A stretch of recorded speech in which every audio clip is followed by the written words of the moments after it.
Vote ঘোষণা 24 ঘন্টার মধ্যেই ফের তেতে উঠল সন্দেশখালী। শাহজাহান ঘনিষ্ঠ 3 নেতা গ্রেপ্তারি দাবিতে রবিবার রামপুর বাজারে বিক্ষোভ দেখালেন গ্রামবাসীরা। অভিযুক্তদের মধ্যে রয়েছেন বেরমজুর 2 নম্বর গ্রাম পঞ্চায়েতের প্রধান হাজি সিদ্দিক মোল্লা। এর বিরুদ্ধেই একদিন শাহজাহানকে আশ্রয় দেওয়ার অভিযোগ এনেছিলেন রাজ্যের বিরোধী দলনেতা শুভেন্দু অধিকারী। এর মধ্যে শাহজাহানের ভাই আলমগীর সহ 3 জনকে 5 দিনের হেফাজতে পেল সিবিআই। শেখ শাহজাহান, আলমগীর, শিবু হাজরা, উত্তম সর্দারদের গ্রেফতারের দাবিতে 8ই ফেব্রুয়ারি বিক্ষোভের আঁচে তেতে উঠেছিল সন্দেশখালী। 1.5 মাস কাটতে চলল, তাতে ভাটা পড়েনি। রবিবার নতুন করে উত্তপ্ত হল দ্বীপ অঞ্চল। এবার শাহজাহান ঘনিষ্ঠ আরও 3 নেতার বিরুদ্ধে ক্ষোভ মাথাচাড়া দিল। এরা হলো বেরমজুর 2 নম্বর গ্রাম পঞ্চায়েতের প্রধান হাজি সিদ্দিক মোল্লা, তৃণমূল নেতা হাশেম মোল্লা এবং জুলফিকার মোল্লা। এদের বিরুদ্ধে জোর করে জমি দখল, মহিলাদের ওপর নির্যাতনের অভিযোগ রয়েছে। অভিযুক্তদের দ্রুত গ্রেফতারের দাবিতে রামপুর বাজারে টায়ারে আগুন লাগিয়ে বিক্ষোভ দেখান গ্রামবাসীরা। তাদের মধ্যে অনেকেই আবার তৃণমূল কর্মী। টিএমসি করেও আমরা কর্মী, আমাদের এখানে যে আরও কর্মী রয়েছে তার হলো মোস্তান।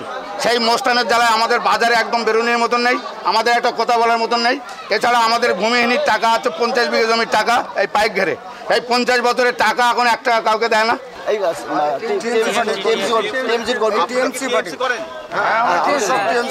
আপনারা কি চাইছেন?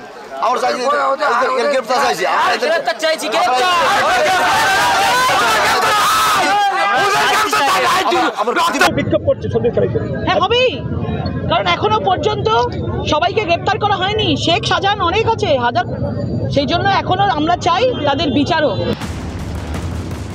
এরই মধ্যে রবিবার সন্দেশখালী ত্রিমোহিনী এলাকায় শিবির করে অভিযোগ নেওয়া হয়। বিজেপি নেত্রী তথা আইনজীবী প্রিয়াঙ্কা টিব্রেওয়ালের নেতৃত্বে 20 জন আইনজীবীর একটি দল সেখানে রয়েছে। শ্লীলতাহানি, সম্পত্তি দখল, বাড়িঘর ভাঙচুর সহ ভুরি ভুরি অভিযোগ তারা পাচ্ছেন বলে দাবি করছে।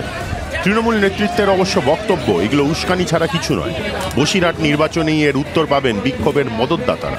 তো ওরা আমাদের কর্মীদের উপর একটা আতঙ্কের সৃষ্টি করছে, আননেসেসারি একটা জায়গায় পেয়েছে বাহানা, এবং সেটা নিয়ে এখন হই হই হই হই হই হই করছে। মাস 2 অপেক্ষা করুন, বসিরহাট কেন্দ্রের রেজাল্ট যখন বেরোবে, সন্দেশখালী বিধানসভার আসন যখন ফল ঘোষণা হবে, যখন সেখানে আপনারা সবুজ জোড়াফুলের সুনামি দেখতে পাবেন, এই ধরনের প্রশ্নের এক ধরনের উত্তর তারা নিশ্চয়ই পাবেন। সন্দেশখালীর পার্টিকুলারলি এই অঞ্চলটা আমরা একটু দুর্বল, তো সেইখানে বাকি রাজনৈতিক দলগুলো যে নাটক মঞ্চস্থ করছে সেগুলো আমরা লক্ষ্য রাখছি, এবং ভোটের পর বিকেলবেলা দেখবেন বসিরহাট কেন্দ্র হই হই করে তৃণমূল কংগ্রেস জিতছে।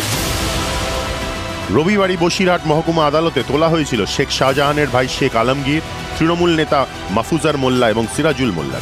তাদের বিরুদ্ধে একাধিক ধারায় মামলা রুজু করা হয়েছে।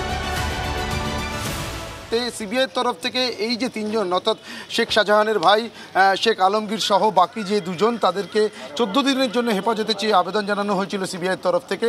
পাল্টা এদের তরফের যারা আইনজীবীরা ছিলেন তারা কিন্তু এদের প্রত্যেকের হয়ে জামিনের সপক্ষে সওয়াল করেছিলেন, এবং দুপক্ষের সওয়াল জবাব শেষে সিবিআই 14 দিনের আবেদন খারিজ করে দিয়ে 5 দিনের জন্যে শেখ শাহজাহানের ভাই শেখ আলমগীর সহ 3 জনকে সিবিআই হেফাজতের নির্দেশ দিয়েছে বসিরহাট মহকুমা আদালতের বিচারক।